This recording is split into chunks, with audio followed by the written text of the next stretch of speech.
Umagyantimirandasya Gyananjana Shalakaya Chakshudamilitam Yena Tasmai Shri Gurave Namah.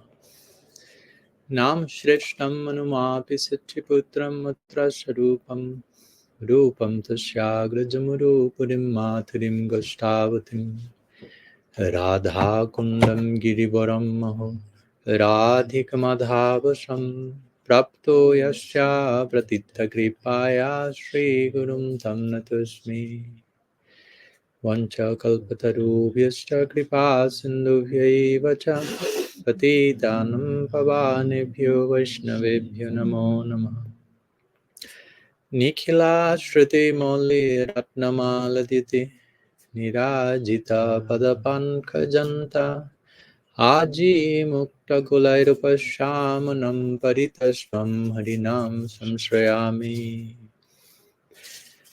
Anarepitachirim Chirat Karunayavatirana Kalham Shamarpaitumunnataj Balarasam Subhakti Shriyam Hari Puratas Sundara Dyuti Kadamba Sandipita Sada Hridaye Kandare Surato Vasachinandanaha Ajan Lambita Bujjo Kanakavadato Sankirtanai Kapitaro Kamalaya Takshu Vishwambaro Dhviyabaro Jugadharma Palo Vande Jagat Priyakaro Karunavataro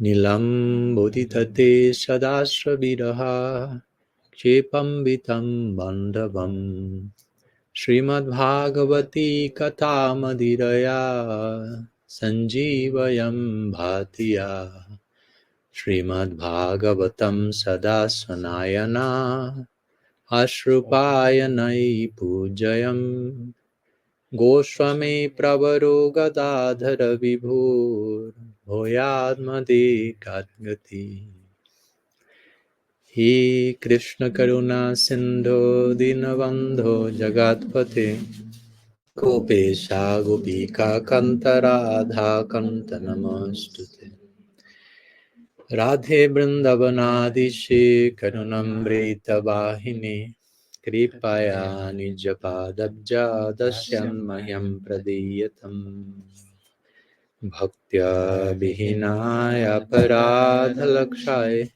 Kshipta Shakamaditarangamadhe Kripa Maitvam Sharanam Prapanam Brinde Namaste Charanarabindam Brinde Namaste Charanarabindam Shri Sachinandan Gaur Hari Ki Jai Shri Harinam Prabhu Ki Jai Shri Shri Gaur Nityananda Gaur Gadadhar Ju Ki Jai Shri Shri Radha Madhav Mohan Radha Govinda Dev Radha Gopinath Ju Ki Jai Shri Nandotsav Ki Jai Adir Bab Mahotsav Titi Srila Prabhupada Ki Jai Shri Ananda Dham Ki Jai Gaur Bhakta Vrinda Ki Jai Gaur Praman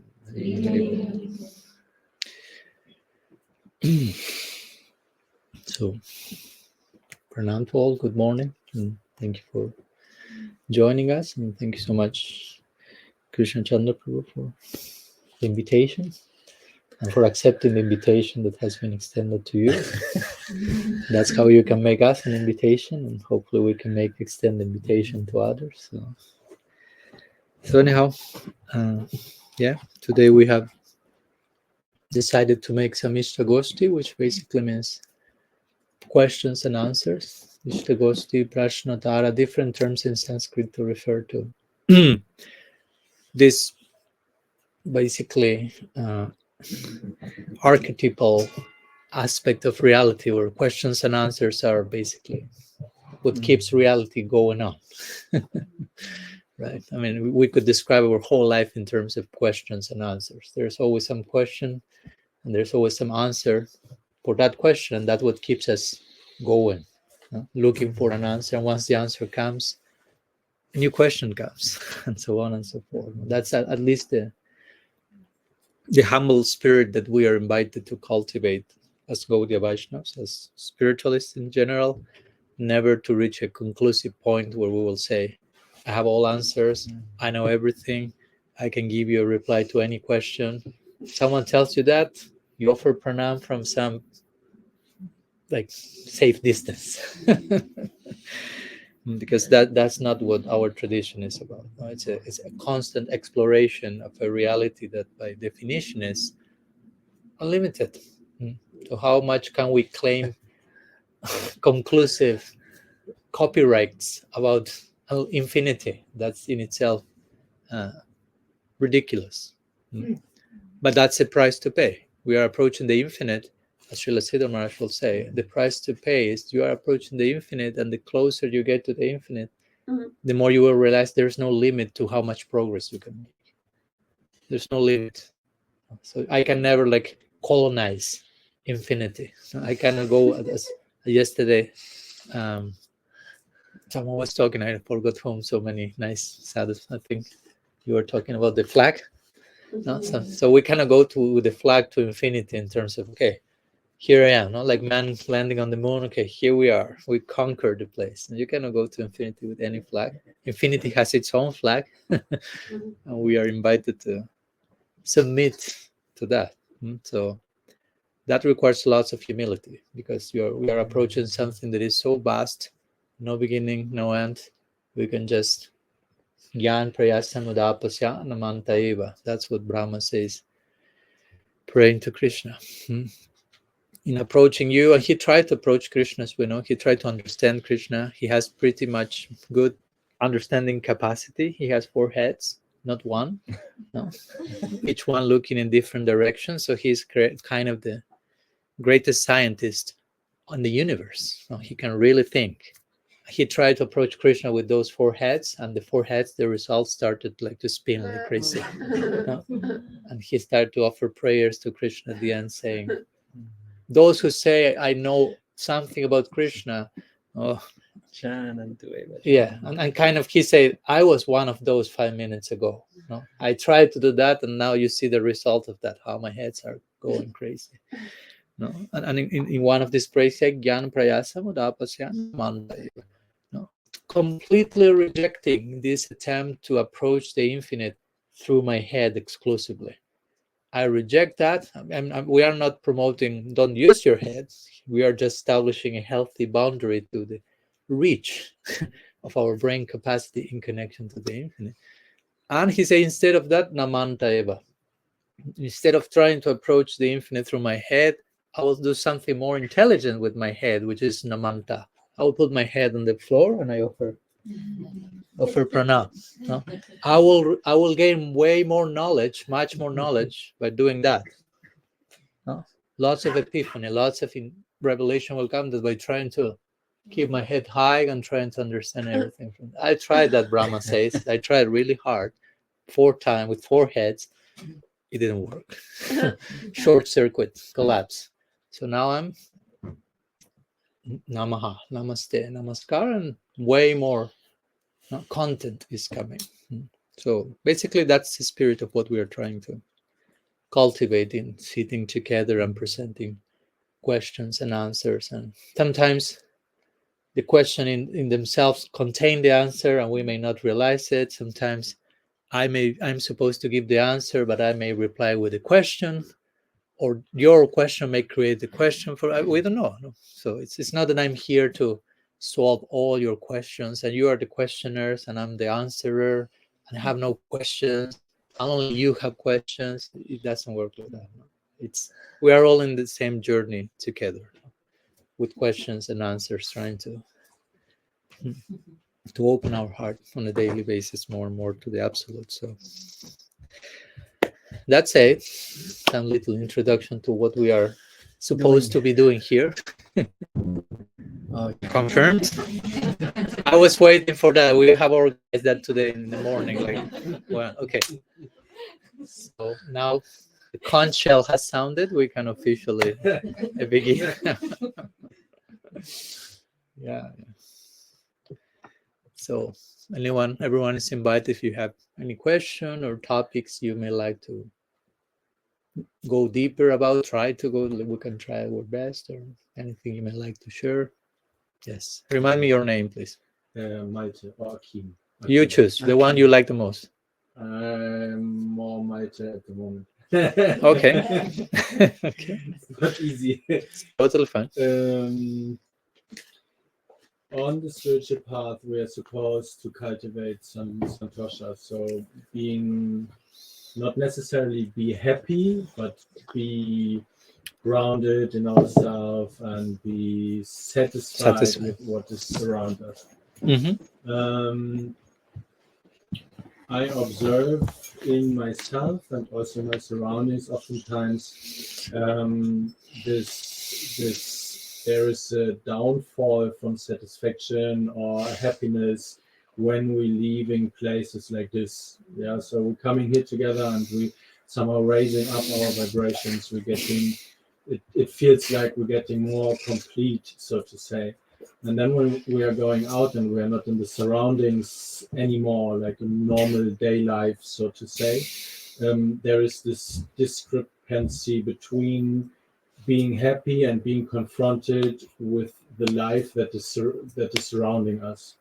And of course, I know we should try to always offer everything we do to the highest divine and finding peace through this. But then on the other side, I also see people which are on a spiritual path or maybe on another spiritual path where it seems like they cultivating their happiness without having, for example, to pray all the time. Yeah, like not there's a like a Selbstwirksamkeit, self-efficiency or so of satisfaction in one's own life without the necessity to constantly pray and constantly really working hard to not forget God. Mm-hmm. So how is it possible to find a balance between being happy,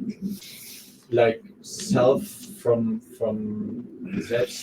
selbstwirksam, I don't know the English word, being happy and still, so not just because I'm not in this place anymore, losing my connection and losing my happiness. So finding also happiness in everything, so to say, without really being like that it's almost painful, so hard I have to hold on to everything, to my faith, to my belief, to my practice, that it's almost painful to hold on to it. Thank you. Yeah, there are many questions inside the question. I'm not complaining about that. I'm saying it was very comprehensive, and I would say I've heard that question many times. So that speak about like the zeitgeist or the pulse that collectively many of us have that concern. Okay, we have like a retreat or experience in a place like this, and then how to keep that spirit wherever we go, whenever we are. Of course, I'm not going to give any magical answer. No, it's not like this is the button you have to press. You press the button and ping, I'm floating in the Ananda Dham vibe everywhere I go. No? Because even you can come to a place like this and it's not like there's no struggles. No? Of course, if you come for 3 days, it's like, oh, so nice. No, but spend a winter here and ask those who live here. Yeah. Do your research more. So,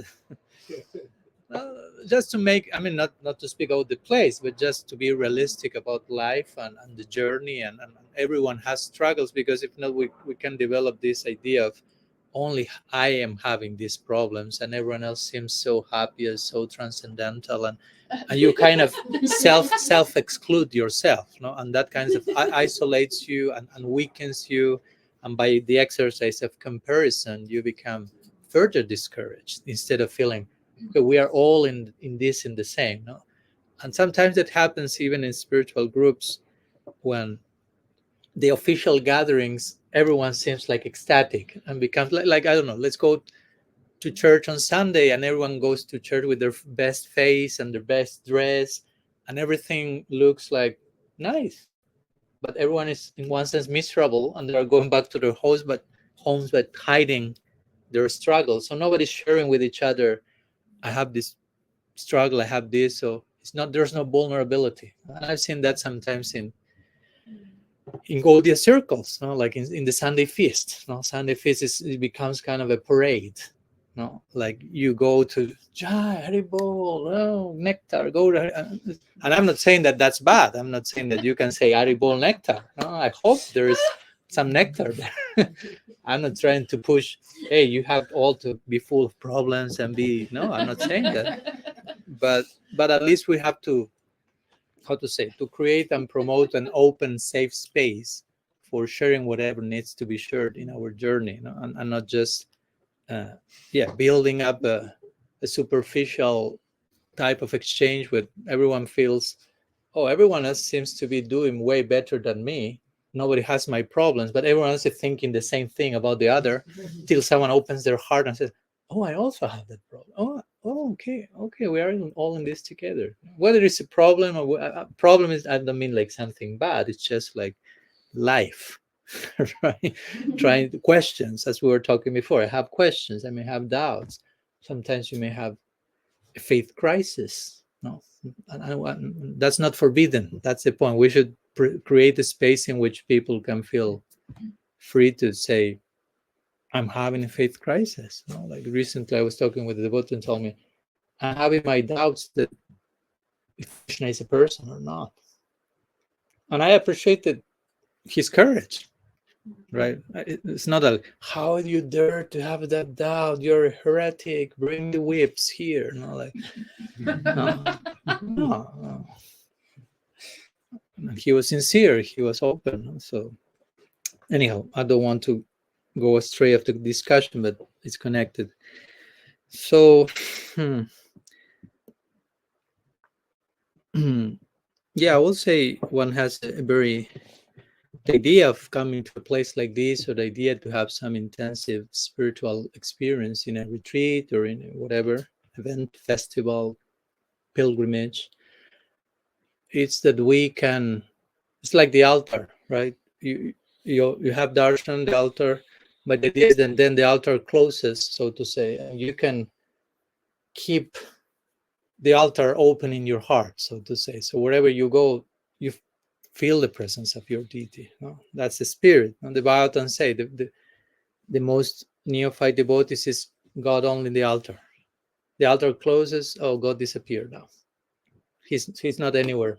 Oh, now the altar open. Oh, Jai Bhagavan. But the more you advance, the altar closes, and you can perceive the presence of your deity in other hearts, in other people. You start to feel, oh, Krishna is coming to me through this person, through this circumstance.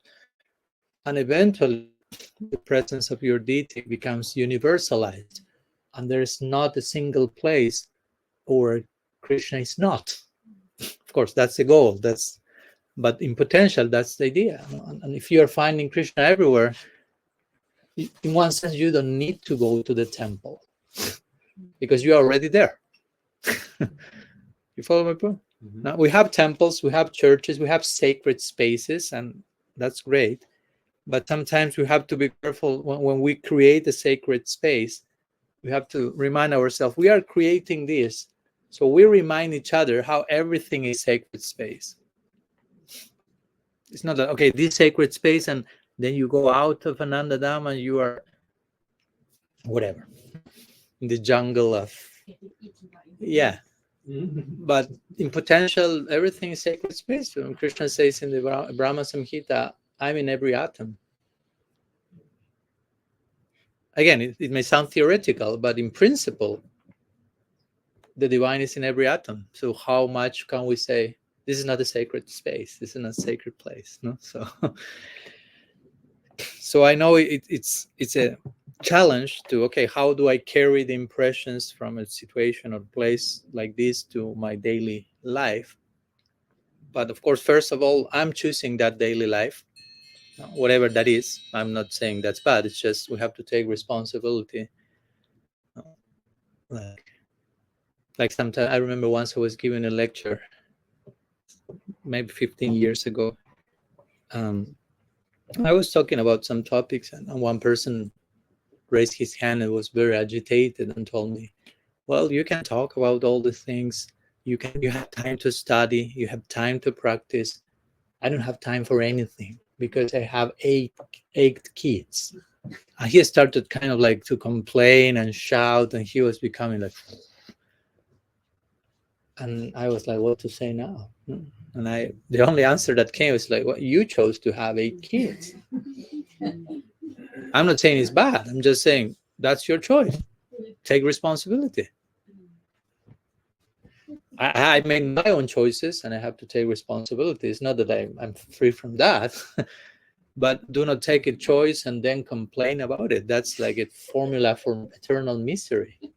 No, like I take decisions and I spend my whole life complaining about the outcome of my decisions. It's like that's not what life is about. So I think that's important. If we have chosen a certain life and lifestyle, take responsibility for that, and that means appreciating that, also honoring that, and finding the sacred in that. I don't like when Gaudiya Vaishnavas make this split between spiritual life and material life. No. Like, okay, I come here to Anandadam to have a spiritual retreat, but now I have to go back to my material life. Well, you chose to call it that way. You are creating that reality. But that there shouldn't be a division between spiritual life and material life. Ideally, everything is part of the same project. We have to integrate. Bhakti is about integration. So, and we are not saying you have to be praying all day.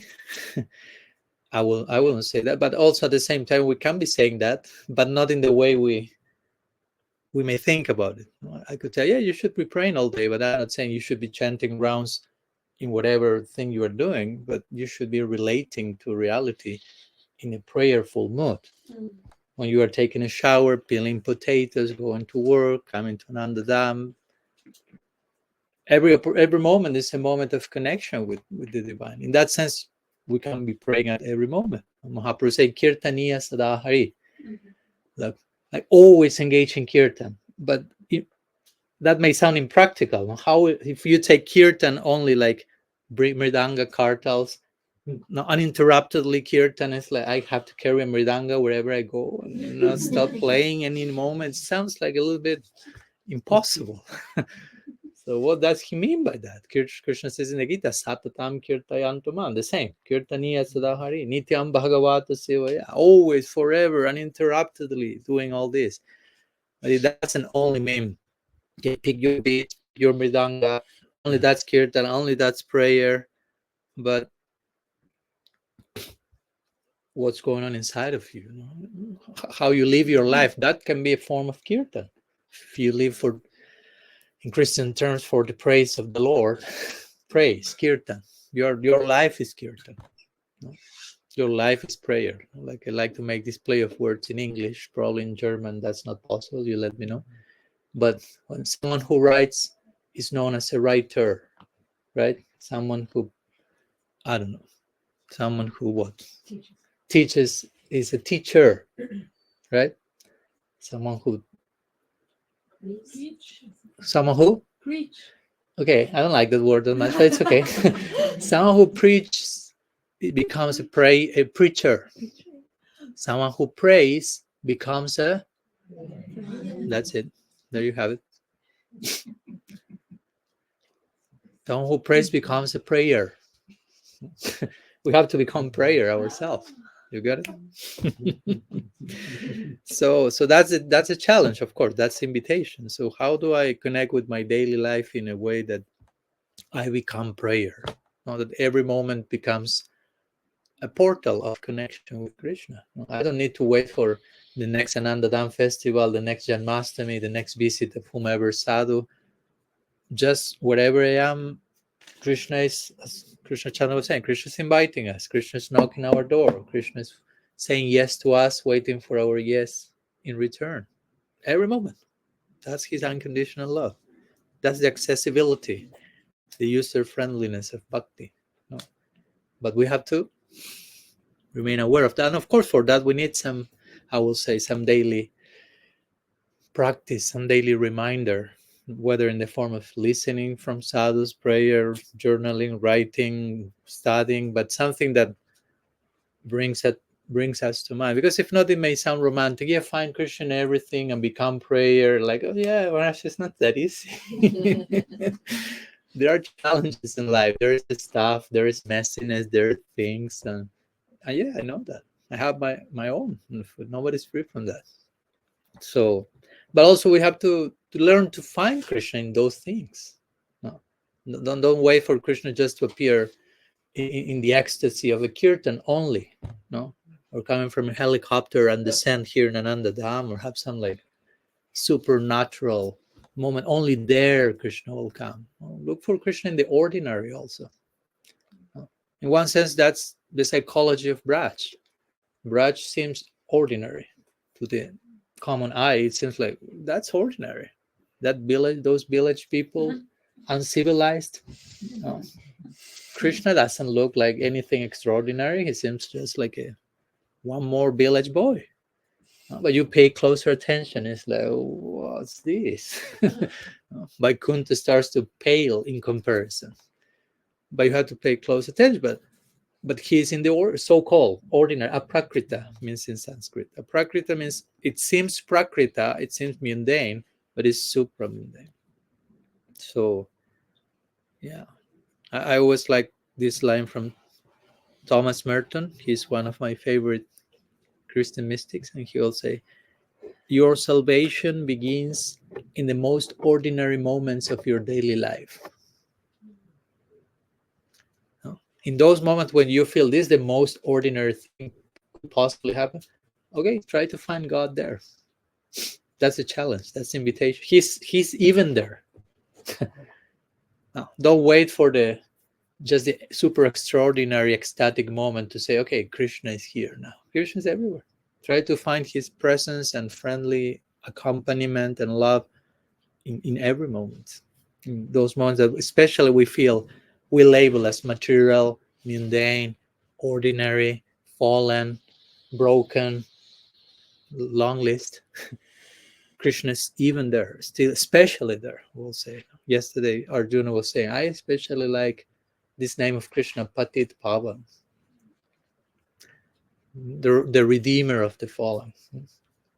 So no matter how low we fall, he has the capacity to go that down along with us, and from there create redemption. He has that power. He can go that low, not degrading himself, but redeeming whomever is there. So we have to find him there also. Krishna is not dharmic pavana, not the redeemer of the dharmic. He's patit pavan. Punya pavan. Yeah, the redeemer of the pious. He's the redeemer of the fallen. Hey Krishna Karuna Sindhu, Dinabandhu. Dinabandhu means the friend of the oppressed, of the fallen. It's interesting, this mantra, I was thinking about that yesterday. The sequence of names is a gradual unfolding. But it begins with this foundation of unconditional love. Krishna is an ocean of mercy. You have to begin on that point. He's an ocean of mercy. He's a friend of the afflicted or the fallen. So that's a more personal relation. Okay, that's me. So thank you. Because he's an ocean of mercy. Okay, but what about me? Dinabandhu? No? Krishna Karuna Sindhu, he's your friend, fallen one. Jagatpate, then we come to a more Aishvaric foundation. Okay, he's the Lord of all universes. And then we start to go to the Madhurya side. But first you have to establish unconditional love, affection, compassion, Aishwarya. Okay, now he's the Lord of all the Gopas and Gopis, Gopesh, more generic way. Then Gopika Kanta, more specifically, he's the lover of the Gopis. More specifically, on top of that, Radha Kanta. But it all begins with Karuna Sindhu. So you want to reach Radha Kanta? No, Karuna Sindhu is in the service of that, creating that foundation. So that's what's coming. I don't know if it makes any sense. Yeah. Also to say something, Of course. because this is a topic I think we went all through somehow. And I have to say two things about this. First thing is that when it's here nice and then outside in the world not, then you can be sure you were more outside than inside in the festival also. And the festival is a special moment. It's like in the material life, there is a birthday, there's marriage, there are festivals, and you're also not going to say, "Oh, how is life about when the marriage festival is finished?" No, this is a festival. It's a special moment, and the consciousness is inside. This is one thing. I think it's always getting a little bit confused because it's nice to come here because there's always festival here. Mm-hmm. No?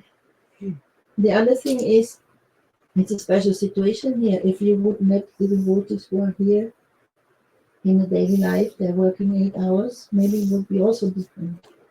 But it's a place where you give space for the spiritual life. You know? So that's here and outside. You have to find it in your way. And my suggestion to find it outside is that when you do in the morning the arti and you bring your whole focusness on Guru Maharaj, Radha and Krishna, and on your service. If you do this already will change all. Because then the whole day when you move, you have your consciousness there, and everything would happen, you will connect it with this consciousness, and then you will get deeper also. This is my suggestion. I don't know if others have others, but this is after many years being between these two things, this is that what I found out is the most strongest of all. Thank you.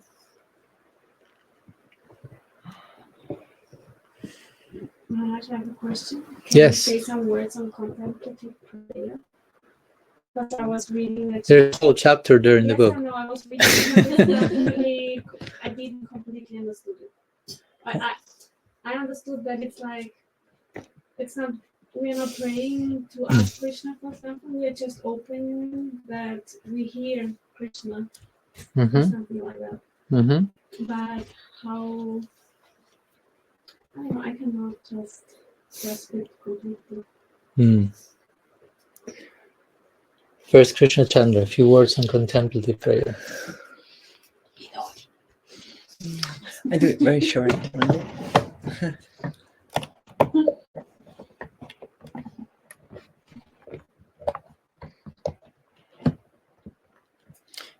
You know, in our prayer guidance,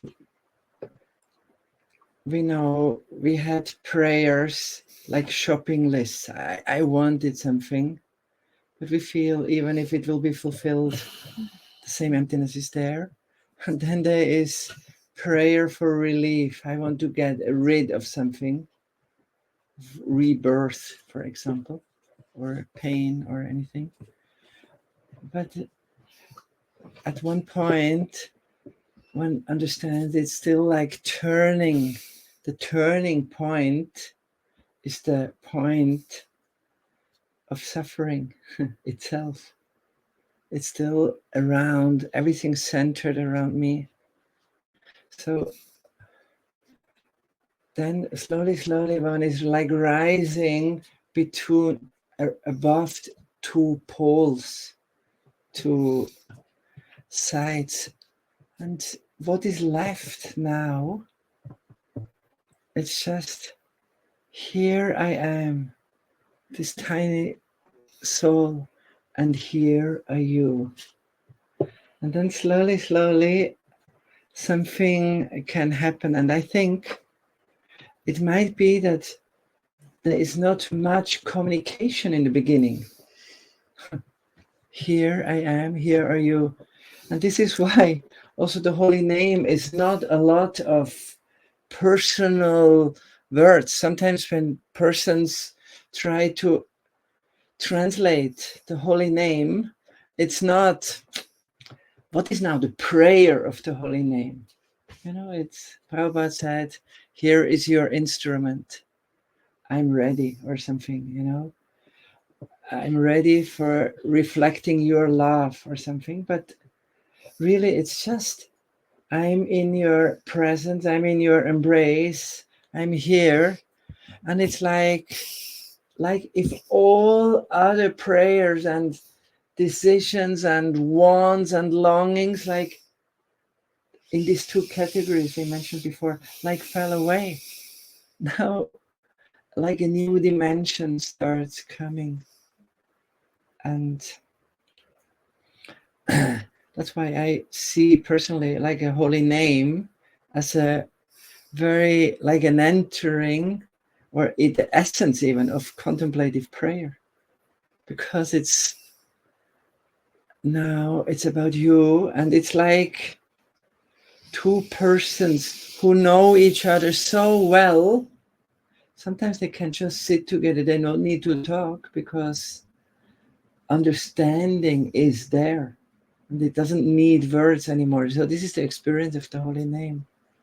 And slowly it might go further. Suddenly a soul then starts to understand one name is more than all words of this world.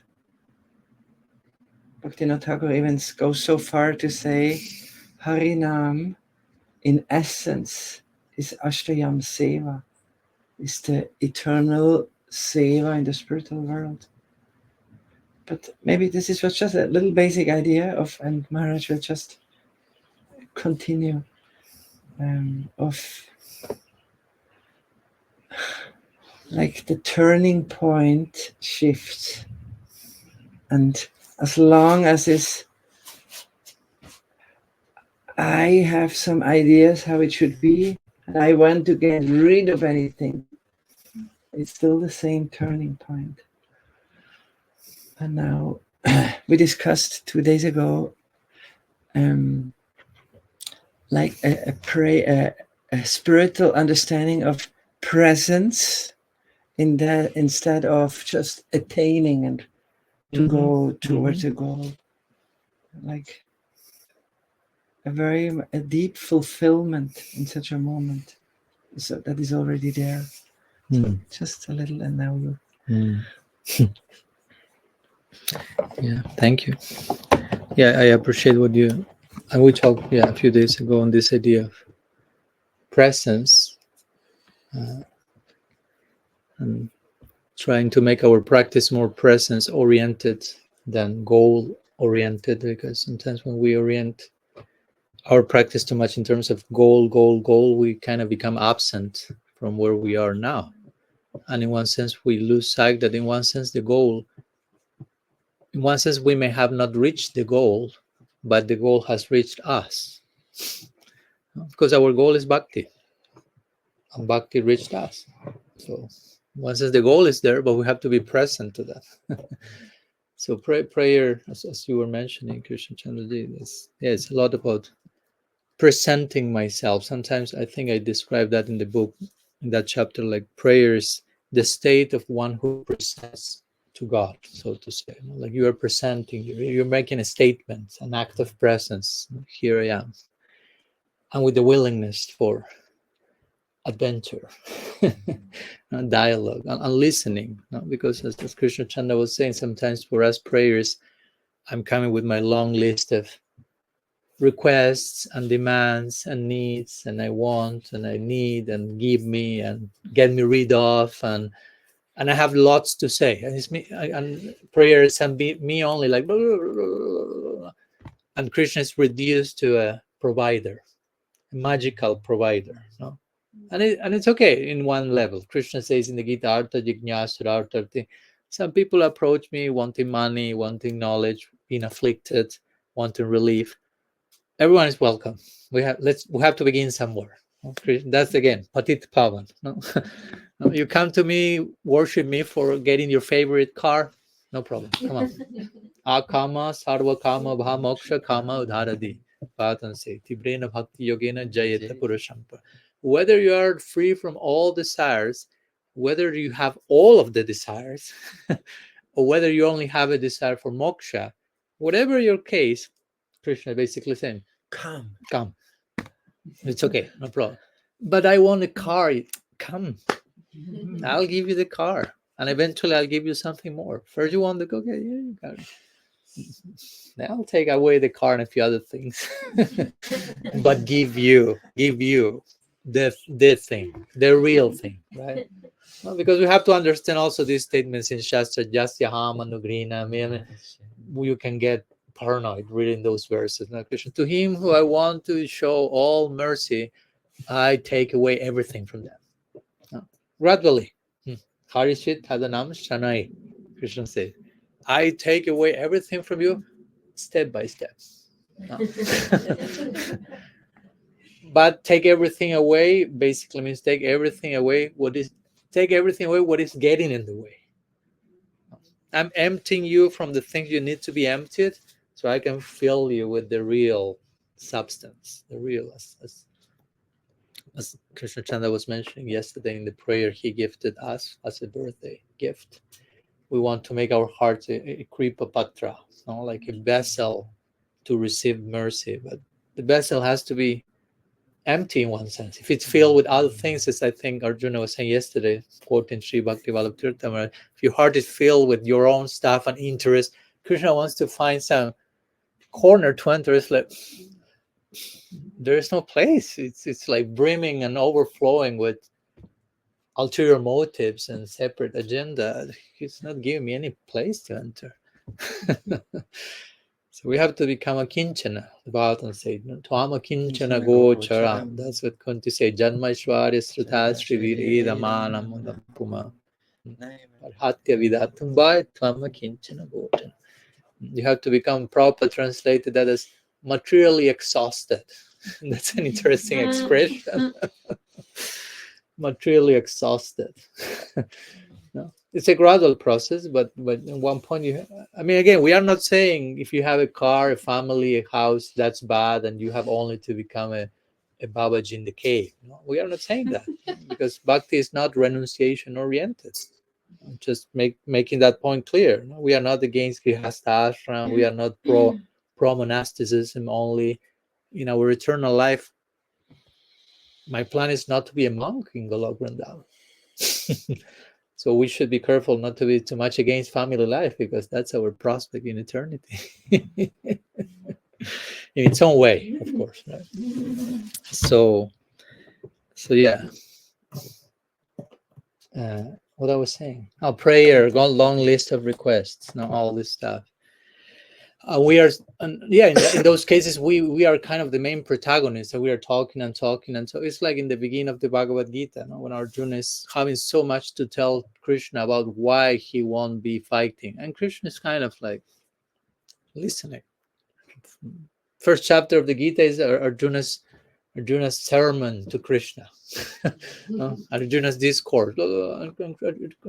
Krishna is waiting, listening. Okay, let's see when you become materially exhausted, when you get in this, how to say, like labyrinth, and you reach a point that I cannot live by. And so when Arjuna says, okay, sisyaste ham sadhunam prapasadinam papanam, okay, I surrender to you. I don't know what to do. I'm going crazy. Arjuna says, okay, now we can say something.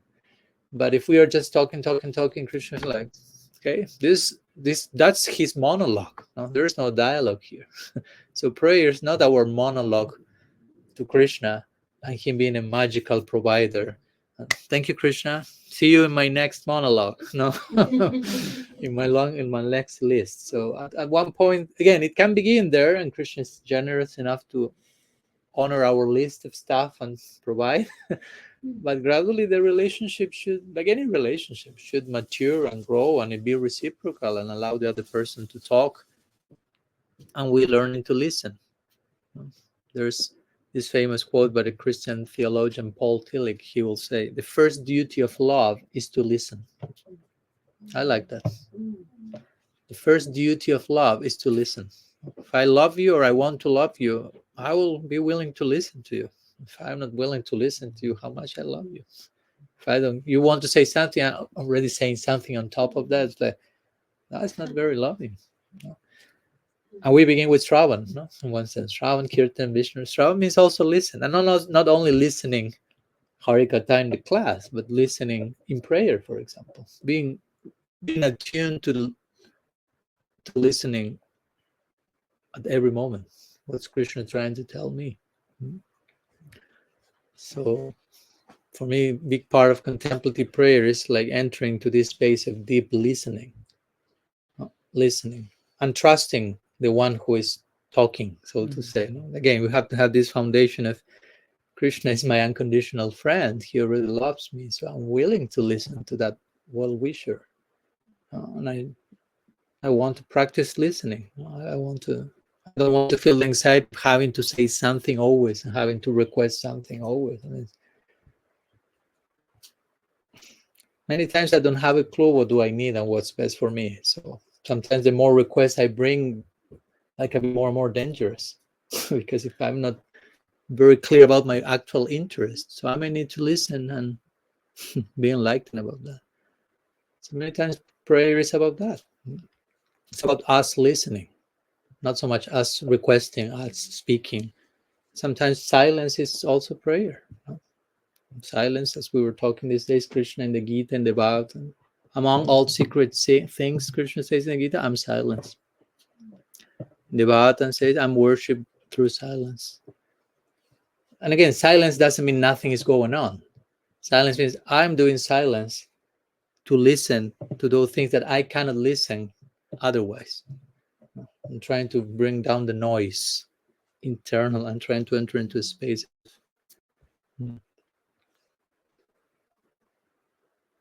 And one more thing, if I may say, in regards to the idea of contemplative prayer. Just Maharaj, can you give me this cow? Okay.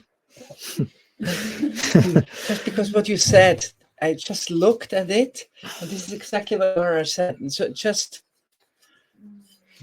you see, this is the idea just Maharaj wanted to say. We are the calf, and we are just sucking and sucking. Yes. And this is Krishna, Srimati Radhika, so kind and so pleased. Finally, she's coming to drink at the right place. It's really just what you said. And I looked at this calf. And the cow is licking the calf affectionately. Yeah, Vatsala. Yes. So thank you for the imaginary illustrating. Yeah. That's our symbol for today, for you to remember. That's it. Yeah. But the difference is the calf knows this is the best thing I can do because through this milk I will be nourished and I think we are often in the situation that we maybe know it, but we don't realize it in a very deep way. And so it's like I can speak for me. I'm not always so focused like this calf when I try to pray because even if it's like, oh no, it's not about me when I'm praying. I really want that it's about you. It's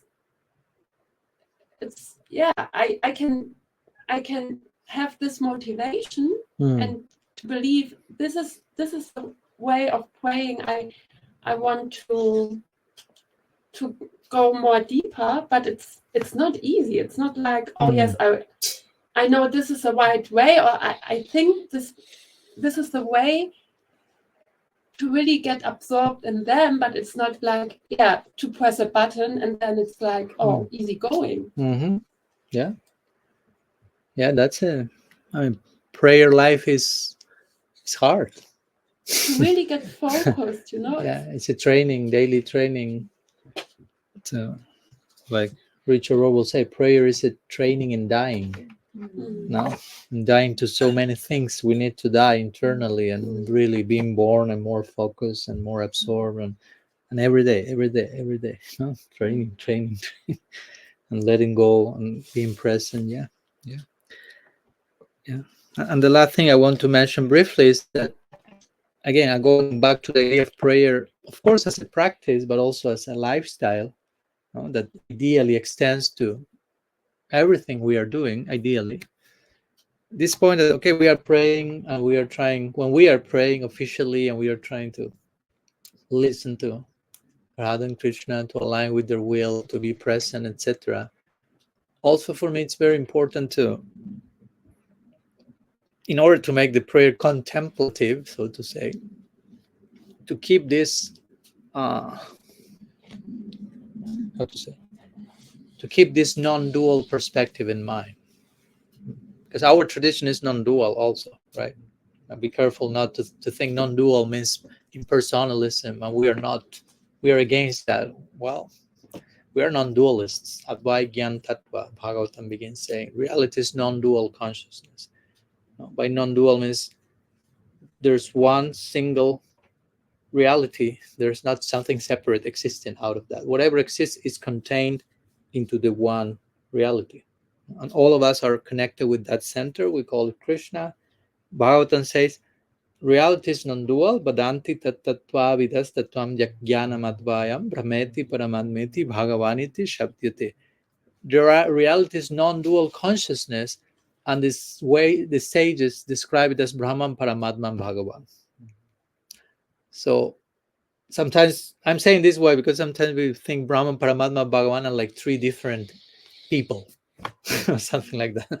And they're the same thing. They're inseparable in one sense. They're layers of person, and the Shaktis are interacted there. Maya Shakti, Tatastha Shakti. So all that is one single thing. So my point with this is, if I'm praying to God or trying to listen to Radha and Krishna to please them, that doesn't exclude everything and everyone else. Follow my point? When I'm trying to relate to God, in one sense, that includes everything. Because if not, it's like, okay, between Radha and Krishna and me, and everyone else, what? They're part of the equation also. There's no way of separating, okay, Radha and Krishna, me, others. In one sense, all of us are interconnected. I was rather the other reading one. Can I use this as an example? Sure. I won't do any. No. I will do a little mess, but not so No much. So let's say like you like fold this paper this way, and you just like pierce the paper, right? And there's just one hole. You could say, okay, there's only one hole. But then I open the paper, and all the holes appear to be like disconnected, each one in their own orbit, right? And you say, oh, they are all each one. No. But if you properly fold things, I say, oh, all of them are united. All of them are centered in the same reality. But it's our lack of vision that we create this like separatistic vision, and that's the root cause. Bhagavatam say, when we become absorbed in a dualistic pattern, which just sees separatedness, and here this, here that person, that situation, we think in terms of black and white. That's the source of all fear, the source of all problems. So for me, contemplative prayer is also a lot about developing a more integrative view. So when I'm relating to God, I'm relating to everyone else. And when I relate to everyone else, I'm relating to God. Not because you are Krishna, literally, but at the same time, nothing is entirely separated from Krishna. So the way I'm relating to something, it speaks about how I'm relating to everything else. If I'm loving Krishna, that has to be expressed in how I relate to anything and everything. It's not separate project. It's not Krishna love you and I neglect everything else because you are not Krishna. That's over and over again in the scriptures.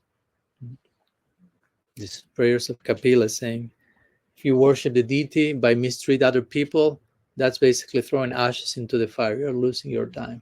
That's not worship. That's nonsense. No? So your relationship with God has to be reflected in how you relate to everything else.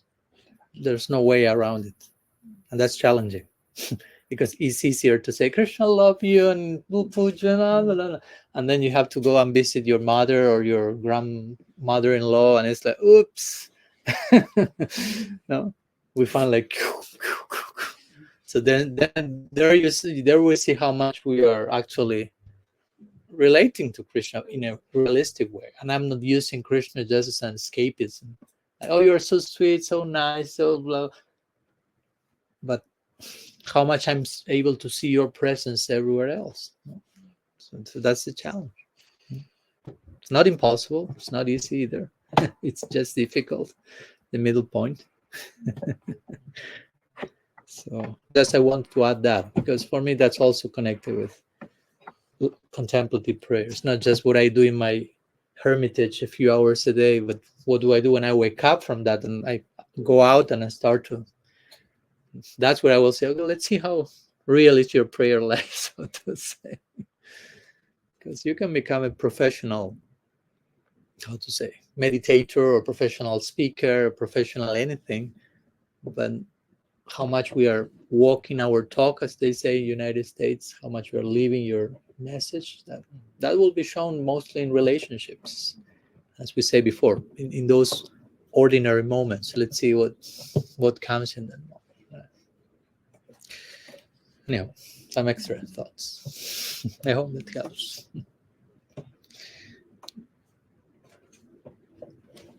Makes me think of one question.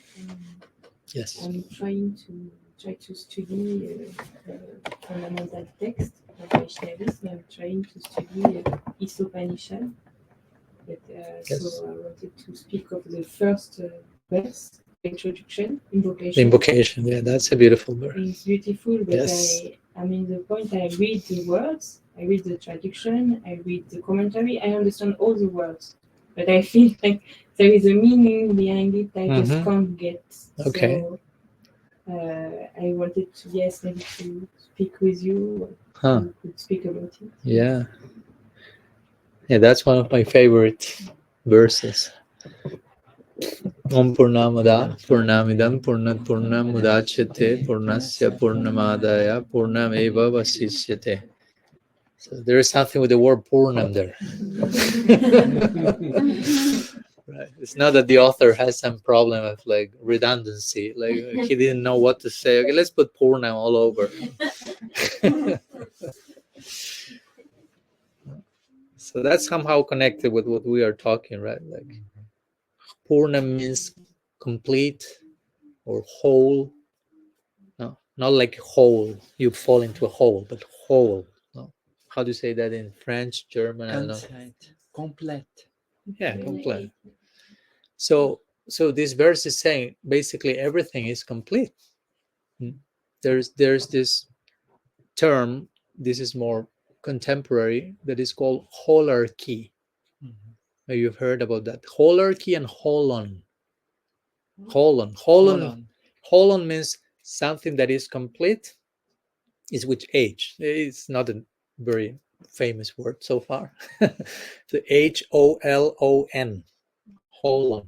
So it means something that is complete, that is part of something bigger that is also complete, and so on and so forth. So a holarchy is like a conjunction of different holons. So here we have a holarchy. In one sense, we could say Krishna is complete. The material world is complete. That's what the mantra says. And the soul is in itself complete also. The Atman, you can attain Atmaram, you can attain self-satisfaction by connecting with who you are as an Atman. We will argue in Bhakti we can attain a further completeness, the ultimate potential of the soul. But in itself, the soul is a complete unit. The world is a complete unit. Krishna is a complete unit. So everything is complete. The only problem is we are distracted from that from that miracle, basically. So this is not only in the Isopanisad. This mantra appears in many other Upanishads also. So it's a very classical Upanishadic statement, many times appearing, saying basically reality is complete. It starts with Om first. Yes. Yes, everything is complete. Yes, you are surrounded by wholeness. No, wholeness. Everything you see is whole. But the point is, many times we will say, I don't see that. I see the opposite.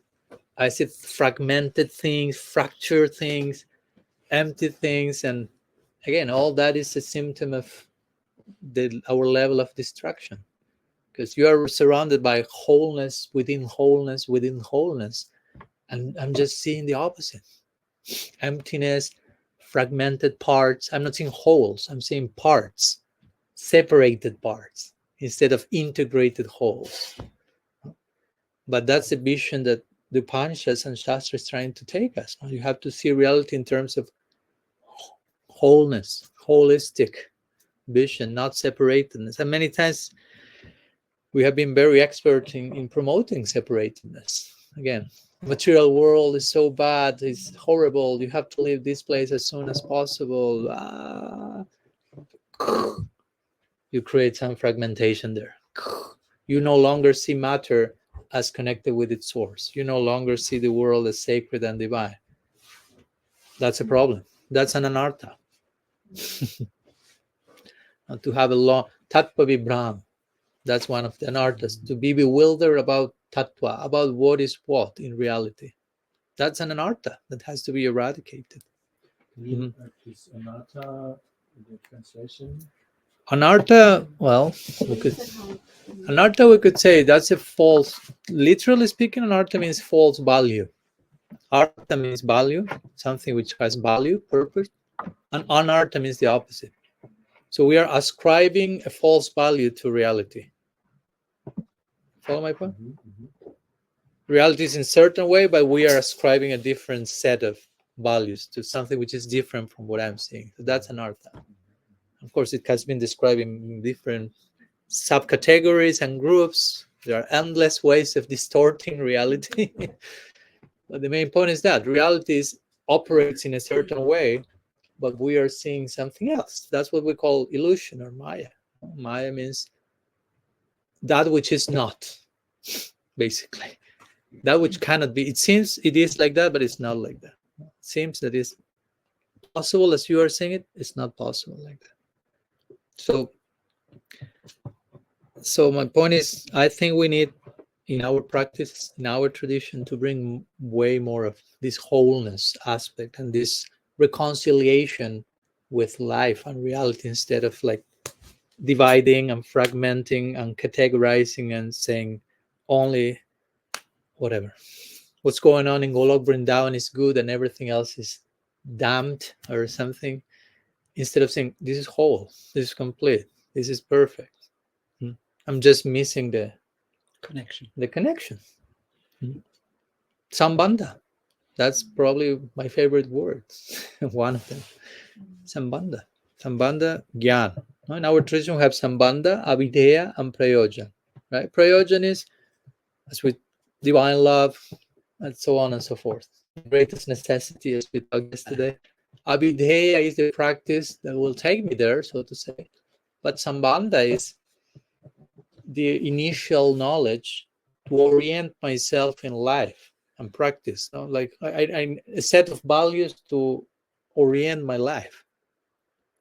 And Sambandha, the word Sambandha means everything is bonded together. Sambandha. Bandha means bonded. Even sounds like English. Bandha, bonded. Bandha means connected. Krishna was saying the word connection. Bandha means connection. Sam means everything. So basically, Sambandha is everything is connected. Everything is interconnected, and Krishna is the center around which everything revolves. So Sambandha Gyan, the initial orientation to our life, has to teach us how everything is connected. And so you are Avideya, you engage in practice, you live your life accordingly. No need to reject and deny. That's not renunciation. Yukta vairagyam, anashaktasya visayam, yathartham upayunjata, nirbandha Krishna sambandhi, yukta vairagyam. In his definition of what's renunciation for us, Rupa Goswami invokes the word sambandha there. For us, renunciation means not to reject anything, but to acknowledge the relationality of everything and act accordingly.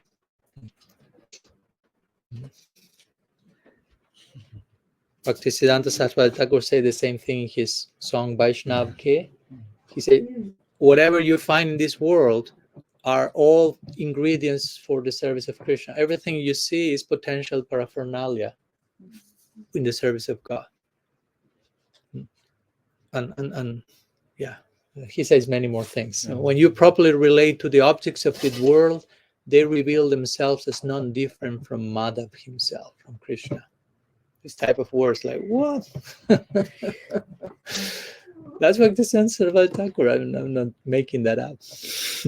So this mantra is trying to bring this notion of, to ground us, in reality, like everything is perfect, everything is complete, everything is whole. In one sense, you don't need to go anywhere. You just need to be connected. You just need to pay proper attention in the right direction, and there it is. It's not about spirituality. It's not like an evacuation plan to the afterlife. No. Some people live their practice like that. They practice bhakti as an evacuation plan for the next life, instead of realizing I don't need to go anywhere. That's our standard. Like when the Brajavasis are with Krishna, and Krishna tells them, I will show you Vaikuntha, I will show you Brahman. I will show you all that stuff. And they're like, Save us.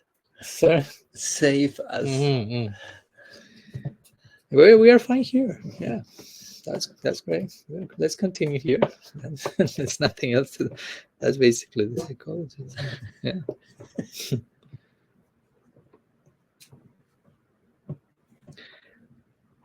Something that comes to your mind in relation to that particular mantra? Yeah, just two short, very thoughts. Yes. Purna can also be translated as perfect. Yeah. So everything that is coming from the perfect is in itself perfect because of coming. So this means this gives the peace that you were speaking in the beginning. You know, it's coming from him, and it doesn't mean just the material world. It may even be life situations. And the life situations might, for ego plans, they may never be exactly perfect. Actually, never, ever perfect. But for the main activity of the soul, which is this reply to this invitation, it is always perfect. Because I can do, there is never, ever an obstacle for the deepest dharma of the soul. The Bhagavatam is even said, even when Brahma, Shiva, and all the devas would go against you to stop your spiritual life. Because bhakti is Mahatmanastu Mamparta Daivim, it's under a protection of a much higher energy. No thing in the world could ever obstruct that. So it's perfect. So if one translates that. And another aspect of that mysterious verse that is unending and is, it's also mentioned, if you take unlimited things away from the unlimited, it stays unlimited. So in one way, many impersonalist school think, you know, the totality of God, the totality of this world, you know, it's now, this is already God. But this verse says, no, unlimited world can come from him and he still stays the same. It's not that now he divided himself. This is what Maharaj just said. It's Advaita, it's non-dual consciousness. So, but also in our life, this means if I start becoming a giver, it will never ever be a lacking. This is what the verse also mentions. If from the absolute point of view, if it's something is given away, taken away, it stays the same. And we have always a tendency, I have to look for myself. This is if one looks from divided consciousness, not Mm. connectedness. Mm. But if one feels a connectedness, I can really, really become a giver in our life towards all beings and towards Radha and Krishna. What did I give really today? Or was I just looking and turning around me? And we will see Om Purnamada Purnam Purnat Purnamudachyate. Unlimited is coming from him. It can be taken away and it stays the same. This is a deep spiritual conviction that is actually engraved in this verse. If I start to become a complete giver, there will never ever be a lacking. You agree? Yes. Yeah. Yeah, I appreciate what you mentioned in terms of, I was thinking what you were saying. This verse gives like an orientation of abundance instead of scarcity. Right? So we have to pay attention, which is my own orientation to life. Am I starting from a place of scarcity? Like not too much is being given, not too much I'm giving. Yeah. Or I'm starting from an orientation of abundance, unlimited, given unlimitedly. And I can, of course, become a vessel in that system, so to say, right? And yeah, one more thing that came is, of course, we are saying, sorry. Never stop it. This is also Om Purnamada Purnamada. Yeah, that's what I wanted to say. Because Purna means perfect. But sometimes we have a very limited, very imperfect idea of perfection. Because we think perfect means a fixed maximum. And that's not perfect. Krishna's not that. You follow my point? You think, no, Krishna is perfect, which means, okay, he's here on this top, he cannot become more. He cannot become more perfect. That's not true. As we say, Krishna becomes at every day, as we were telling the other day, more beautiful, more loving, more enchanting, more giving himself in love, more perfect. That's for us the idea of perfect. So he's attaining newer levels of perfection, but that doesn't mean he was not perfect to begin with. You follow my point? Srila Rupa Goswami said Krishna in Dwarka is Purna, going back to Purna. He's perfect, Dwarka. Mathura, he's Purnatara. He's more perfect. So again, it's like, how can you be more perfect? You're perfect. He's in Vrindavan, Purnatama. He's most perfect. So but it all begins with the foundation of Purna. So as a foundation, everything is complete and perfect, but it can always become more complete and more perfect. Sorry if I'm making you like collapse with all this idea, but that's the nature of the infinite. Again, it's infinitely expanding and growing and evolving. And that's the invitation is extended to us as well. Again, all that in connection to an orientation of abundance. Now compare all that with a very scarcity model, dualistic, separatedness, division. It's suffocating. It's like, I cannot breathe. It's too small. So how can we make this conception reality for us? I mean, we heard it now. We heard now, okay, the perfect is perfect, but the perfection can be even more perfect. That's amazing. yes. Yeah, but still, for me, it's just words. It's okay.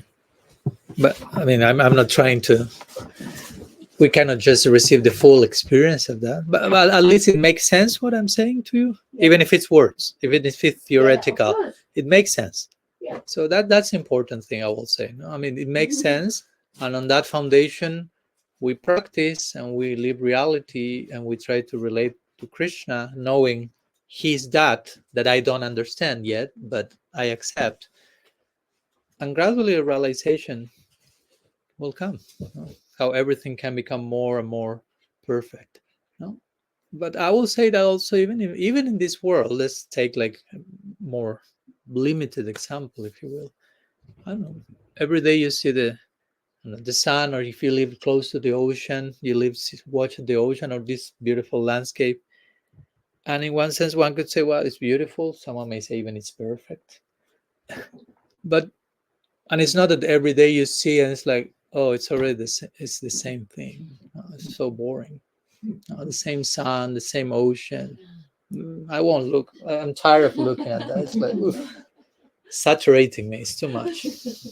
No, you will look again. And it's, in one sense, it's the same, but in one sense, not the same. So there is always, but it's already beautiful and it's already perfect, but it's increasing and increasing and increasing. So, yeah, in one sense, we, in numerical terms, we use the number 100, right, to indicate like completeness and perfection, 100. But in numerical terms, for us, God is described not with 100, but with 108. No, so He's 100 plus something more. No, and 8 horizontal is a symbol for infinity also. No? And if you put 108, 8 and 1 together, it gives 9, and you have all the stuff with the 9 that Krishna Chandra was saying yesterday. That's another conversation. But that's even in that indication. When we say Astotarasad, this name 108, this number indicates infinity and ongoing expansion. And I mean, for me, even if I don't have full realization of that, even in theory, logically speaking, although this is beyond logic, that's the only way that makes sense for me. I mean, if things do not keep expanding and growing in love and beauty and charm and harmony, I don't want to go there. If the spiritual world is a place where everything is the same always for eternity, that looks like hell to me. If it's not constantly growing and expanding and evolving and developing, that seems like very boring. No, it's eternally changeless, always the same. It's like perfection by its very that doesn't sound perfect. That's my point. If you say the spiritual world is perfect, therefore it's changeless, nothing changed, nothing moves, nothing evolves, it's like that doesn't sound perfect. We have this sense like perfection needs to include permanent growth and transformation and evolution and development. So that's the only possible definition of perfection, at least for me. So when this verse saying everything is perfect also means that it's not just it's perfect and it's only this and it cannot be more than that, but it's evolving in its wholeness and growth and perfection. And again, we are already part of that. We just need to pay attention. Okay. I have a follow-up question. Of course. Nature example, because nature, you see, you can Okay. live with nature, Okay. and it's always perfect and beautiful. And because it's a question I have been carrying around with me. Okay. I love nature, but it's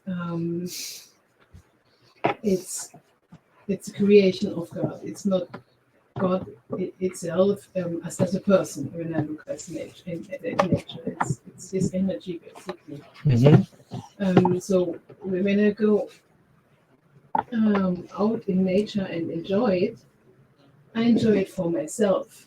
So I can't kind of. It takes away then some of the joy that I have, and I think, oh, it's a self joy. Mm-hmm. How can I reconcile this? How we can go for a hike and not engage in sin.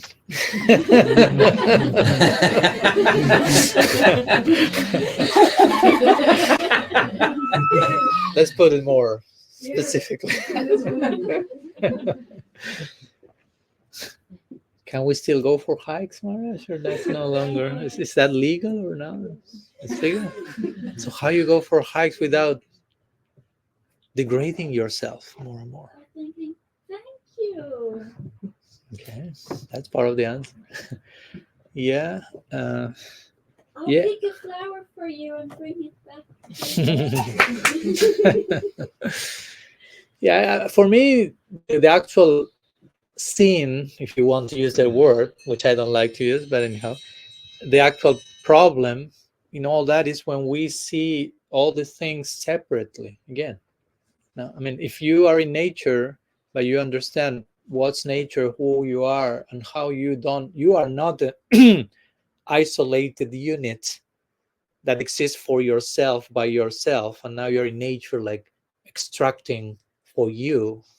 I mean, you are not you only. You follow. You're not just like in your own orbit, independent from everything else. So when we have that idea in place, that's fine. That's fine to enjoy nature. I mean, I have no problem. I know that in our tradition, we the word enjoyment has been a little bit stigmatized, right? Like enjoyment. That's bad. You shouldn't enjoy. But there's place for enjoyment. That's what I mean. Susukam. That he read my mind. Susukam. Krishna says in the Gita, Susukam kartum. Bhakti has to be performed very happily. Sukam. Sukam is with joy, you know, and enjoyment is includes the word joy. Enjoyment. No? He says Sukam with lots of that. But we have to learn how to enjoy. That's the only thing. It's not that we're against enjoyment. The problem is when we try to enjoy again from a separatistic place, thinking that I'm like an isolated unit and I'm trying to suck pleasure from every single possible situation and person. That's not very enjoyable. That's a torture. But when we understand we are all Purnamada, Purnamida, we are all part of this undivided, non-dual reality, unified reality. We are all part of that. Krishna's in the center, and I see nature in connection to Krishna, and I see myself in connection to Krishna. There is everything to enjoy. But again, we are not enjoying that from the usual place of seeing myself as a separate unit, right? So yesterday we were talking about upavasa and fasting and all that stuff, and I didn't say that. Once someone asked Srila Prabhupada, like, so Prabhupada, Ekadasi is coming in a few days also.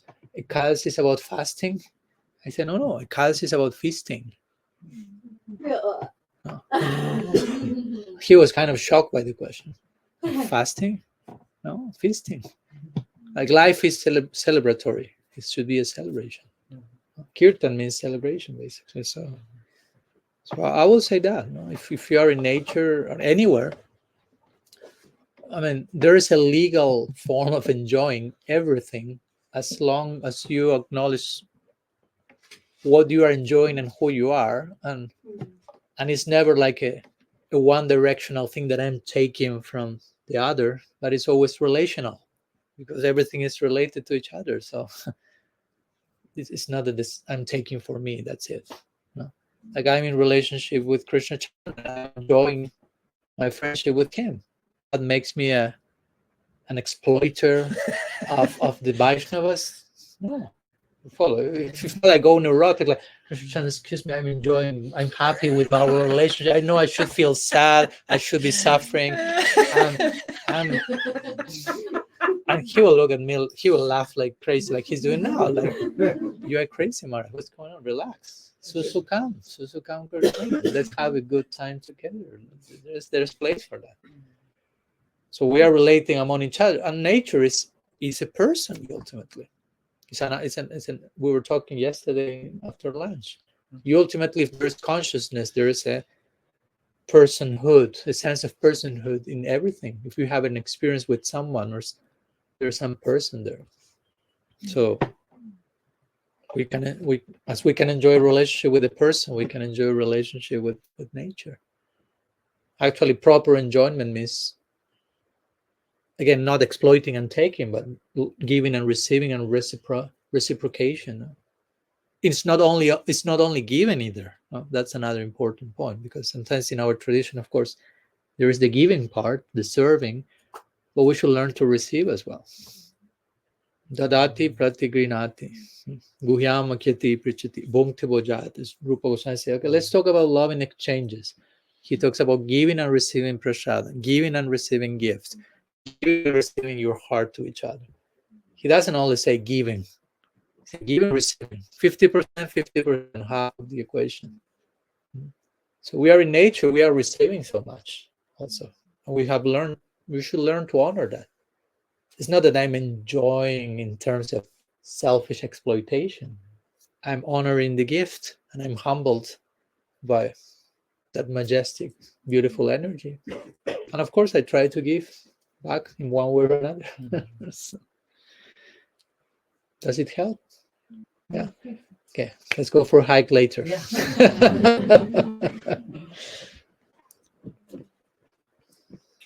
It was interesting. Arjuna said yesterday, he mentioned it, that when Krishna's sister was taken back to the prison in Mathura, and in the hand, Kamsa then took this little child and wanted to kill it, and it escaped from his hand and became an 8-formed Durga. So it's very interesting because it was Yogamaya. It was Krishna's inner energy. But in the hand of a distorted person like Kamsa, the inner energy suddenly becomes Durga, the prison. And Vishwanath Thakur turns it on the other way around also. In a hand or in the consciousness of a bhakta, the external energy becomes Yogamaya. So that's so Yogamaya is that energy that brings you more close to him. And it's interestingly, there's a chapter in the Bhagavad Gita, the 10th chapter, it's called Vibhuti Yoga. One could translate, make another term, one can say Udipan Yoga. Okay. This means a stimulus. It's like a mother who sees a little piece of cloth of her 5-year-old child that died just recently, and now she takes this cloth, this piece of cloth, and she embraces it, and it's a close remembrance. This is how Udipan works. I'm not just seeing a pullover. I'm seeing a whole story behind the pullover. So this is how the Bhakta sees not just elements moving, they sees it complete in a wonderful connectedness. And then at the end of that chapter, Krishna says, Shrimad Urjitam Evava. Know that all beauty in this world, and Krishna acknowledges there is beauty here. He gives many examples. Yes. But all this beauty, Shrimad Urjitam Eva, Mama Tejo Amsa Sambhavan, just knows it's from my Tejas, from my effulgent Amsha. It's not me really, but it's, you had a word in English, a pre-taste. I didn't use that word. Not that word exactly, but appetizer. Appetizer is the word, yes. So it's an appetizer.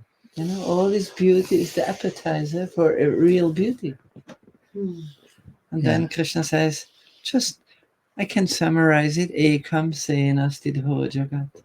Know that with a little part of myself, I pervade all universes.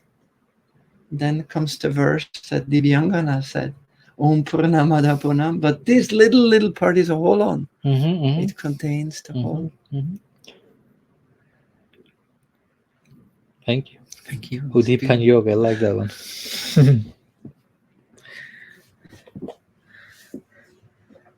This commentary of Vishwanath Chakravarti you referred to, maybe in the verse in the Bhagavatam when Yogamaya escapes, comes. Okay.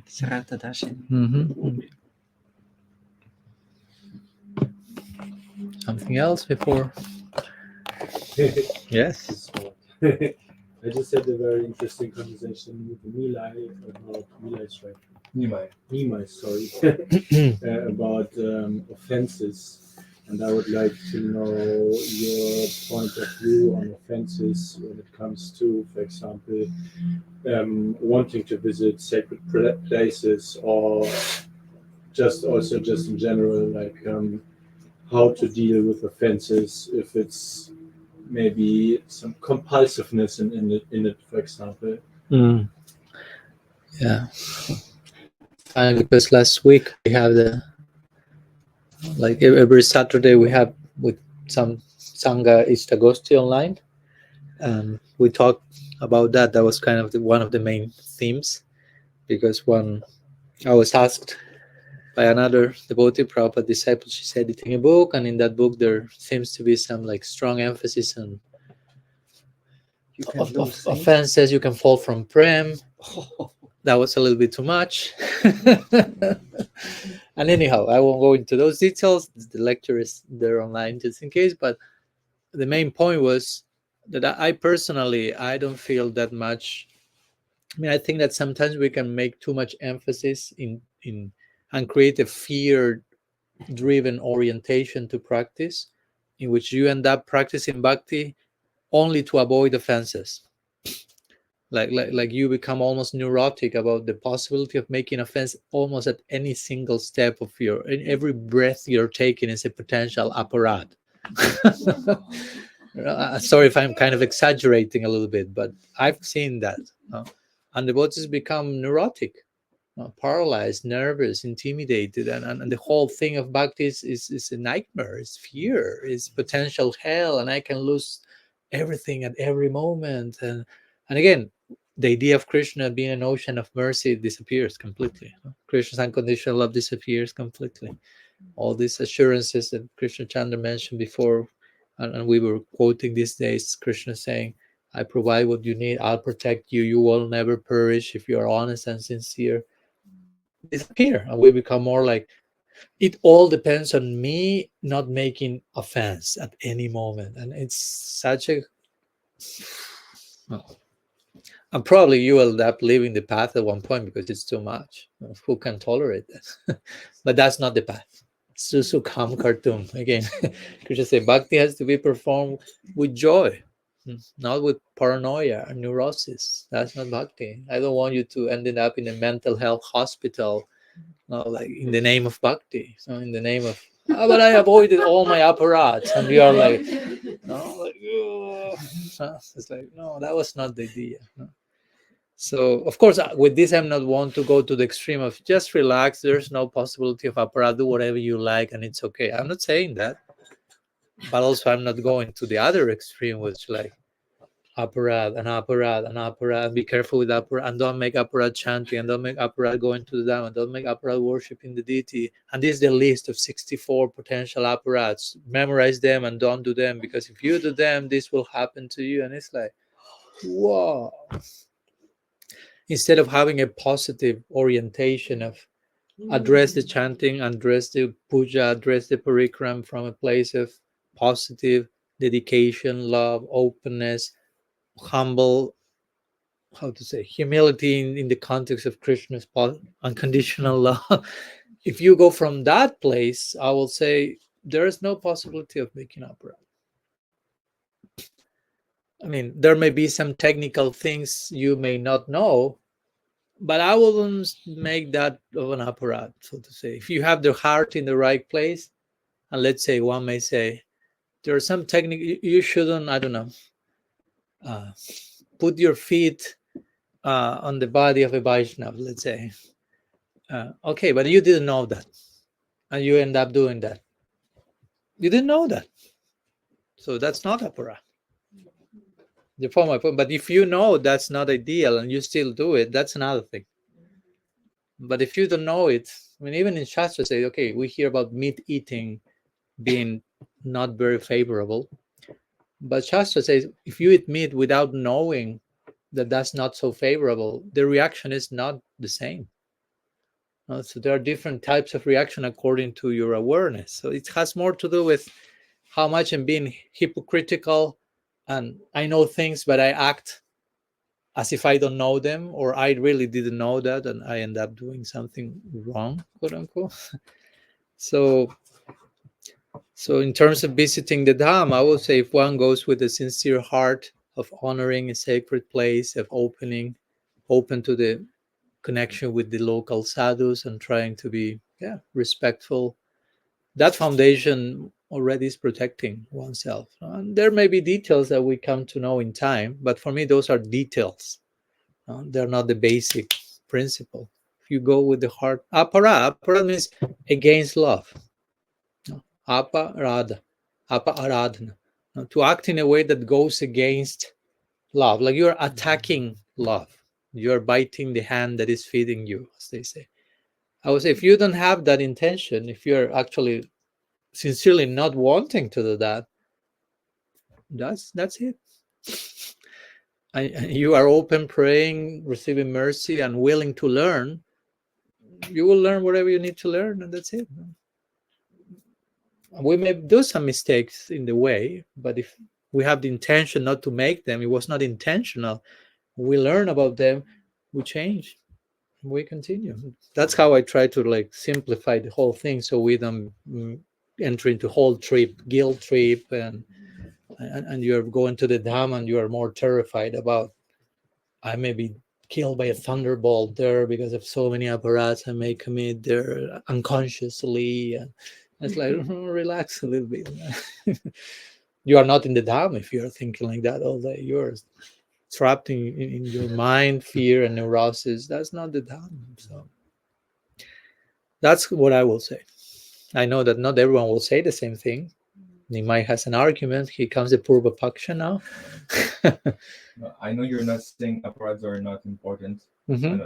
but then how to understand so many instances where acharyas, they really say, be careful of aparadhas, like in his book Harinam Chintamani, Bhaktivinoda Thakur.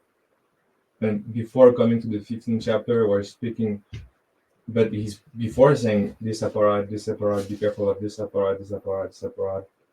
Srila Bhakti Pramod Puri Maharaj in his book of Art of Sadhana is mainly speaking of aparadhas, because if you make aparadhas, then it's you cannot have access, because it's arrow on the heart of Krishna. But from what you're saying, it seems like it's almost better to not know about the aparadhas, because then if you know, then you know. But no, I wouldn't say that. I wouldn't say don't be careful with aparadha. I would say be careful with having the right attitude. And by having the right attitude, you don't have to be concerned about aparadha, because you have the right attitude. If I have the heart in the right place, that automatically is protecting me from aparadha.